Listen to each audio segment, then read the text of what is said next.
haddii aad soo toostid bir subax iyada oo saaxiibadii dhammaan baraha bulshada kugu taabacsanaa ay hawada ka baxeen, ma jirtaa nolol caadi ah oo aad dib ugu noqotid?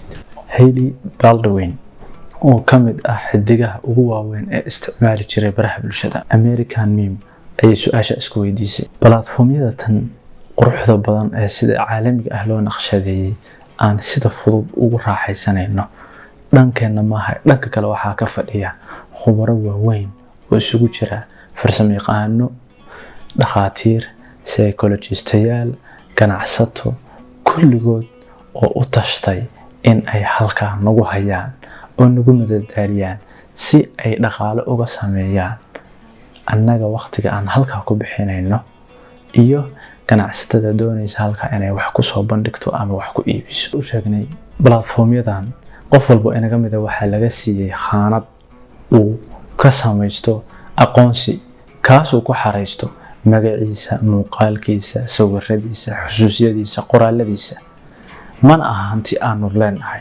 Sidoo kale waxaan sheegnay in qofka inputka halkaa uu ku bixinayo iyo dadaalka ee uu u qabo inuu isbedel weyn ku sameynayo aanay ahayn xaqiiqo, waayo qof walba halkaa yimaada uma imaan inuu qof kale xogtiisa qaato, balse wuxuu u yimid waxa adigu u timid oo ah in aad fikirkaaga iyo waxyaabaha aad jeceshahay halkaa aad ku faafisid. Sidoo kale waxaan horey u soo sheegnay in platformyada loo dhisay in ay waqtigeena lumiyaan. Waxaan horey u soo sheegnay in qofka caadiga ah uu maalintii ku isticmaalo 2 saac iyo 40 daqiiqo iyo ka badan. Sidoo kale waxaan horey u soo sheegnay in qofka halkaa ku cusub uu doonayo inuu ka mid noqdo xidigaha waaweyn ee baraha bulshada laga daba dhacay, taasna ay kalifayso in uu hadba asxaab cusub uusan aqoon uu isku kalifo inuu isbaro, halka qofka xidiga ku noqday baraha bulshada uu iska aamino inuu yahay kii kaliyaha ama gabadhii kaliyahayd ee baladu ka dhacday ee laga daba dhacay. Sidoo kale waxaan horey u soo sheegnay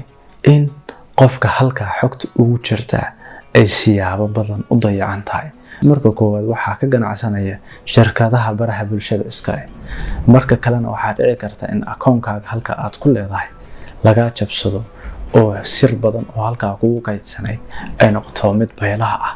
Waxaana dhacday intii baraha bulshada ay jireen leaks fara badan ama goldololooyin fara badan oo dad badan oo xoga sir ah ama kuwa personal ama kuwa dawli ah halkaa lagu soo bandhigay. Sidoo kale waxaan horey u soo sheegnay in platformyada loo dhisay sida xabsigii oo qofku xabsigu wuxuu uga duwan yahay qofka waa la geeyaa oo halkaas uu ku xirnaada, laakiin platformyada tan qofku xabsigiisa isaga gacanta ku wata oo mar walbaba wuxuu ku dhex jiraa caalamkaas khayaaliga ah. Dunidu waxay u socotaa oo u hayaamaysa dhanka iyo tiknoolajiyada, baraha bulshaduna waxa ay ka yihiin 10%. Internetka weyn ee baraha bulshada 10% ay ka tahay, waxaad awoodaa inaad aqoon ka kororsatid, waxaad awoodaa inaad xirfad ka baratid, waxaad awoodaa inaad ku dhex ganacsatid, waxaad awoodaa in aad xirfadii aad internet ka baratid aad shaqo ka abuuratid adiga oo gurigaaga jooga. Haddii Ilaah yiraahdo waxaan muuqaallo soo socda uga hadli doonaa siyaabaha kala duwan ee aanan baraha bulshada ahayn ee internetka looga faa'iido. Waxaan rajaynayaa muuqaalkan silsiladda ahaa in uu wax un ka iftiimiyo dhinaca mugdiga ah ee baraha bulshada. Fadlan haddii aad ka heshay cidna ha la wadaagin, adigu daawo, ku camal fal, haddii kale sidaadii iska ahow.